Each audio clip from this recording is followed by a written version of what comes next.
point on this is, notice what it says in Genesis 6:4. Then there were giants in the earth in those days, and also after that. So that's very clearly stating by the author, who I believe was Moses, that even after the flood, there were still occasionally giants running around. These fallen angels are still around today, I believe, using their minds to make up for their lost angelic abilities. Remember, in the old days, before they fell, these angels used to go boing, boing like this and cross the universe. They could leave the throne of the Almighty, which is billions of light years from here, and instantly be here on earth.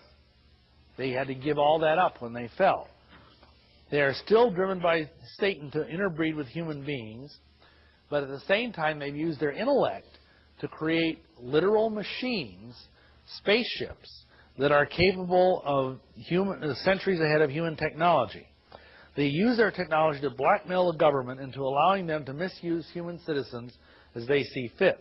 Their hope is to produce a child who will be the Antichrist, and or to produce thousands of people who are programmed to obey him because of abduction experiences. And, okay, we did that. Many people who have these abduction experiences crave them. They become addicted to them, even though they're scary. Even though, I mean, how would you like to be strapped to a table, unable to move, and having people sticking probes up your ears and stuff? I mean, anybody want to sign up for that one? But some people want it.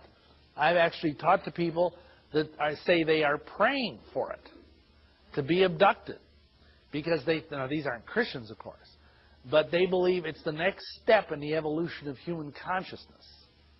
To go through these, what these experiments are, the aliens are doing, the space brothers, pardon me, are doing are to help us evolve into the next stage of human evolution.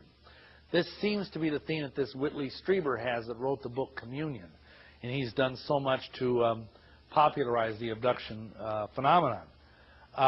They're trying to deceive people into believing that they are indeed benevolent.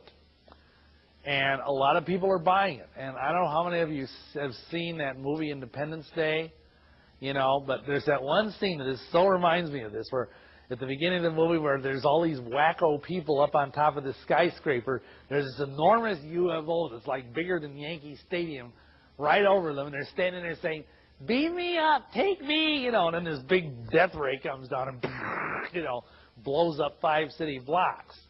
You know, I mean, that's so typical of the mentality of these people. The other thing is, now think about this one for a moment. Suppose I came up to just a typical person on the street, not a Christian, just some typical unsaved individual, and said, "Hey, I got a great deal for you. How'd you like to have a demon live inside of you?" Most people, I think, would probably say, "Get out of here." You know, even if they don't believe in God, even if they don't believe in, you know, I don't want any demons, you know, that sounds too crazy, you know, whatever. But suppose this. Suppose I come up to someone like that and I say, "How would you like to have a vast, superior alien intelligence cohabit with you and live with you and talk to you and teach you the wonders of the universe?"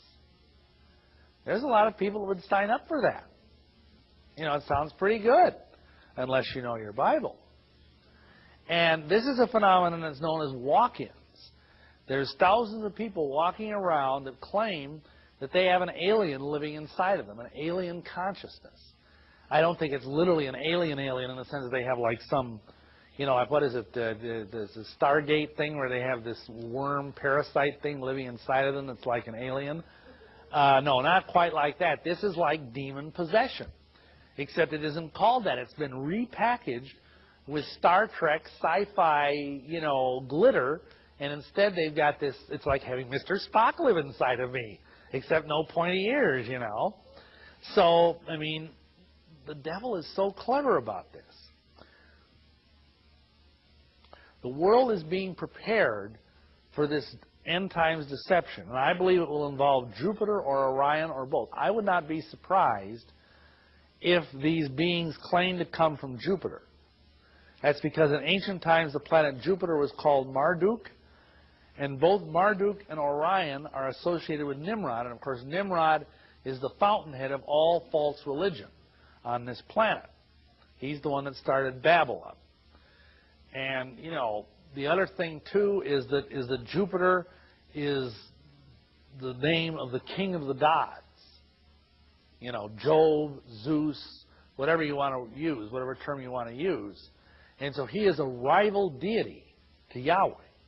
So why wouldn't these beings come from that planet?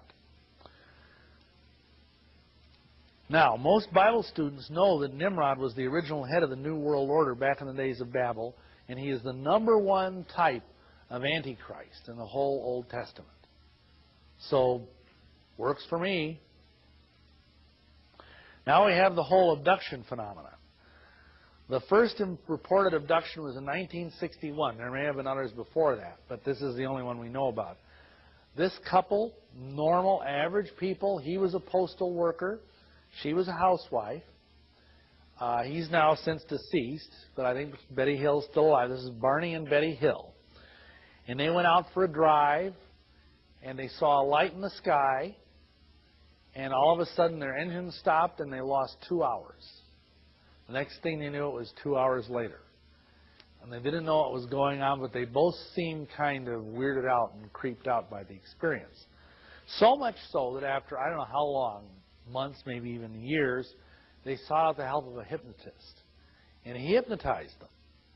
And the interesting thing is that they started speaking of the things we've discussed earlier, the idea of being taken aboard this craft by these little gray people that look very weird and spindly and have enormous almond-shaped eyes, beings that are very terrifying, and that you're strapped down and they're doing medical experiments. They're like taking stuff, you know, out of your body. They're putting probes in your nose and in your ears, and, you know, just nasty things altogether. And the interesting thing, the thing that really stunned everybody later on, is that Betty claims while she was on this table, she saw a star chart.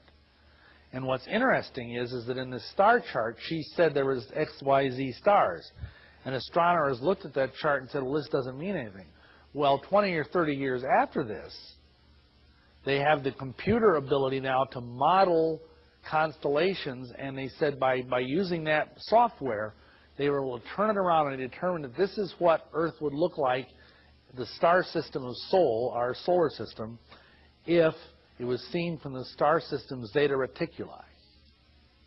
Now that's kind of amazing. So anyhow, this has been a pretty reputable story that's never really been shaken. Essentially, this is how it goes. This is the abduction scenario. People are accosted by aliens, usually in either a deserted area outside or else in their bedrooms. They can't move. They're paralyzed.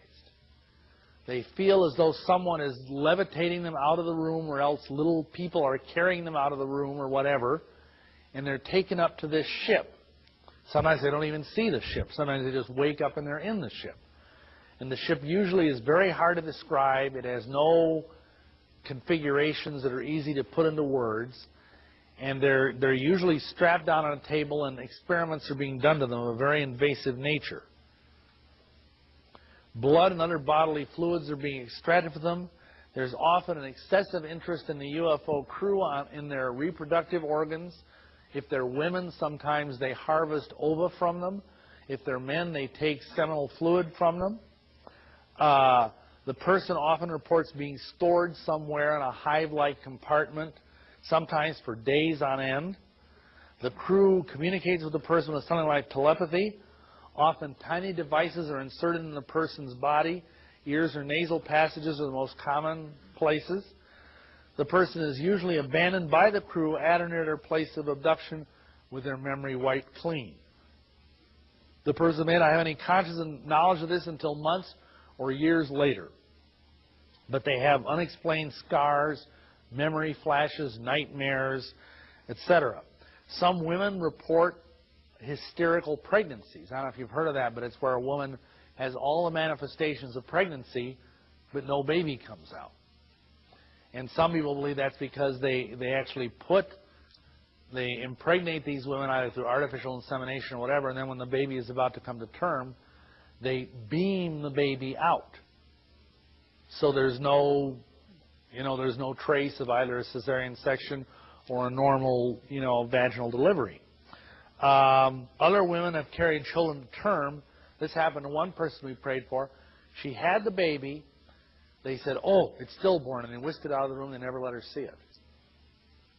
That was on a military hospital in Germany, by the way. This stuff often is related to people who are in the military or their children, children of military people. None of these women had any conscious knowledge of who the father could be. Many of them, in fact, thought they were still virgins. Once these people came forward in the story, they often found themselves followed or hassled by the dread men in black in their ancient black Cadillacs.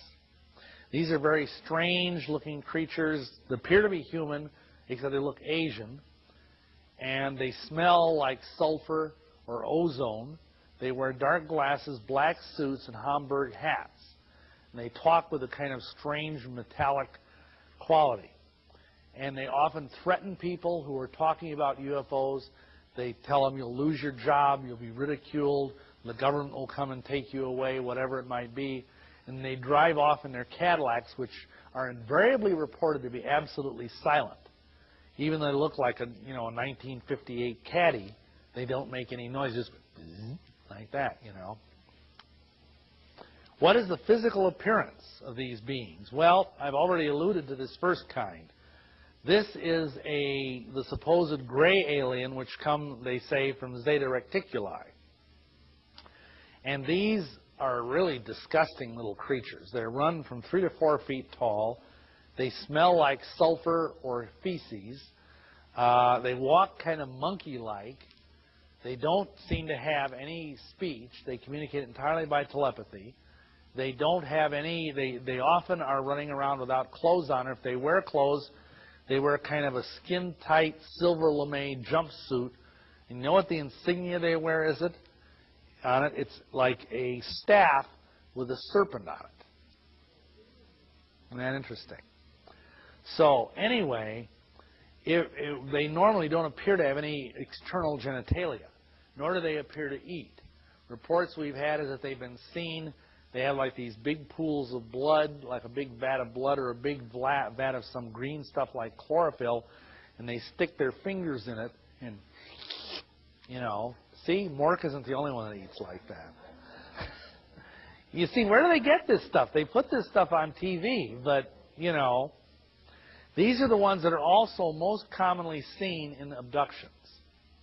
They're the ones that are doing all of the legwork. The second kind of alien. These are known as the Nordics, the blondes, or the gods from outer space. And these look idealized blonde humans. Very, very beautiful, very, very handsome, taller than normal, but not like gigantically tall. And they are supposedly from the constellation Lyra. And they are said to be from Space Command. And they're the good guys. They're here to help us, protect us from the little gray guys. This is the story out there in UFO land.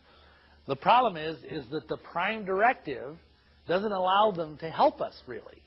They can just sort of stand around and give us advice, but they can't really do anything.